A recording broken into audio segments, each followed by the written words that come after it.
দেখতে দেখতে আমরা ডাব্লিউবিজি 2025-এ একবারে শেষ প্রান্তে এসে পৌঁছেছি এবং এই যে প্রায় 15 দিন আমি ধরলাম যে আমাদের হাতে আছে, এই 15 দিনকে যে প্রপারভাবে ইউটিলাইজ করতে পারবে তারই কিন্তু একটা ডাব্লিউবিজিতে র্যাঙ্ক তৈরি হবে। সেজন্য আমি বলছি এই 15 দিনকে কিন্তু খুব গুরুত্বপূর্ণ সহকারে কিন্তু আমাদেরকে মেনে চলতে হবে। যদি আমাদের একটা ভালো কলেজকে সিকিউর করতে হয়, যদি আমাদের একটা ভালো র্যাঙ্ককে সিকিউর করতে হয়, তাহলে কিন্তু এই 15 দিনকে আমাদের প্রপারভাবে ইউটিলাইজ করতে হবে।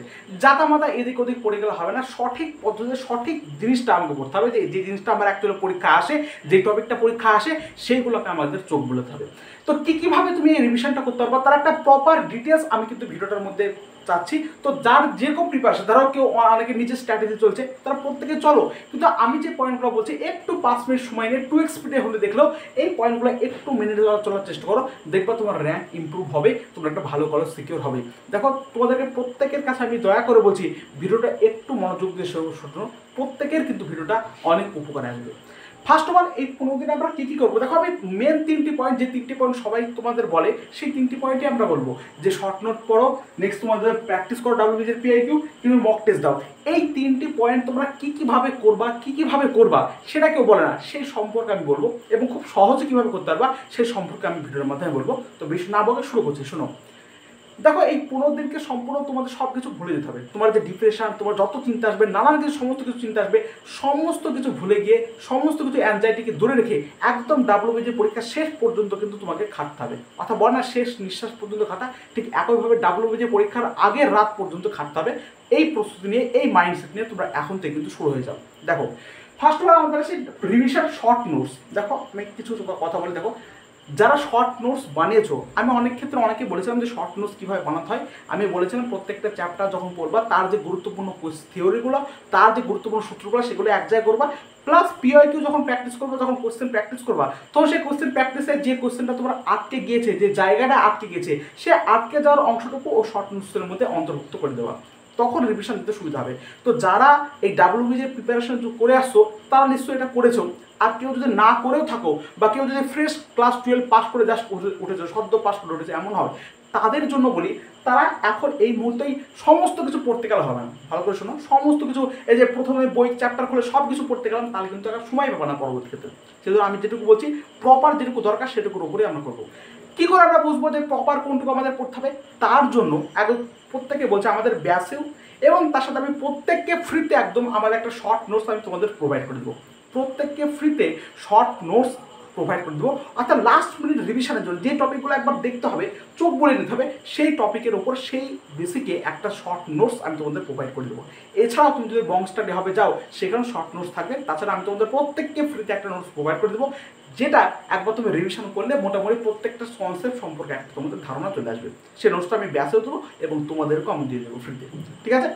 First of all say short নোটসটাকে আমাকে একবার রিভিশন করতে হবে। যারা যারা নিজে নিজে বানিয়েছো সেই নোটসটাকে রিভিশন করো। ক্লিয়ার? সেই নোটসটাকে প্রথমত তোমরা রিভিশন করো, শর্ট নোটসটাকে রিভিশন করো।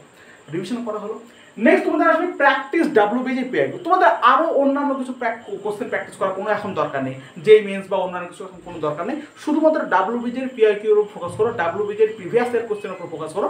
সেগুলো করলেই কিন্তু অনেকটা, সেগুলো করলে অনেকটা চলে যাবে। কীভাবে করবা অনেকে বলি, যে অনেকে কী করে জাস্ট খুলে একদম প্র্যাকটিস করতে লাগে, ওরমভাবে করবা না।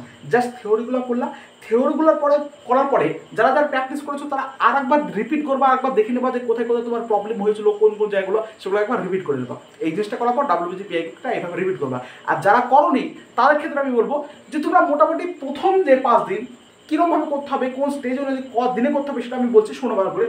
প্রথম যে 5 দিন তার মধ্যে আমি ধরলাম তোমাদের রিভিশন শর্ট নোটস করতে সময় লাগলো তোমার হচ্ছে, ধরলাম এই সময় লাগলো তোমার হচ্ছে 1 দিন, 1 বা 1.5 দিন, তোমার বেশি সময় দিলে হবে না, শর্ট নোটসটাকে রিভিশন করতে হবে। 1 বা 1.5 দিন সময় দিলাম। প্র্যাকটিস ডাব্লিউবিজির পিআইকিউ এটা ধরলাম আমি 2 দিন তোমাদের সময় লাগলো। 2 দিন তোমাদের সময় লাগলো। কীভাবে করবা? তোমরা জাস্ট কোশ্চেনগুলো দেখবা, দেখে বুঝবা যে এটা আমি কোন থিওরিটাকে কাজে রাখতে পারি, কোন সূত্রটাকে এখানে অ্যাপ্লাই করতে পারি। যদি দেখো যে হ্যাঁ এই সূত্রটাকে অ্যাপ্লাই করে চলে আসছে, একবার সলিউশনে ক্লিক করে দেখবা যে ও এই সূত্রটাকে অ্যাপ্লাই করে চলে আসছে, তাহলে ওই ডাব্লিউবিজির পিআইকিউ আর নিজের হাতে করার দরকার নেই। নিজের হাতে করতে গেলে, পাই টু পাই করতে গেলে এখন সময় নষ্ট হবে। একদম শর্ট টাইমের মধ্যে কীভাবে তোমরা ক্যালকুলেশন করতে পারো সেটা তোমাদের দেখতে হবে খুব দ্রুত, তাই না? নিজের হাতে একদম পাই টু পাই লিখে করার কোনো মানে নেই। শুধুমাত্র ডাব্লিউবিজি পিআইকিউটা দেখবা, ও আচ্ছা এটা এই থিওরিতে হলো, তাহলে আমি জানতাম এটা, ঠিক আছে।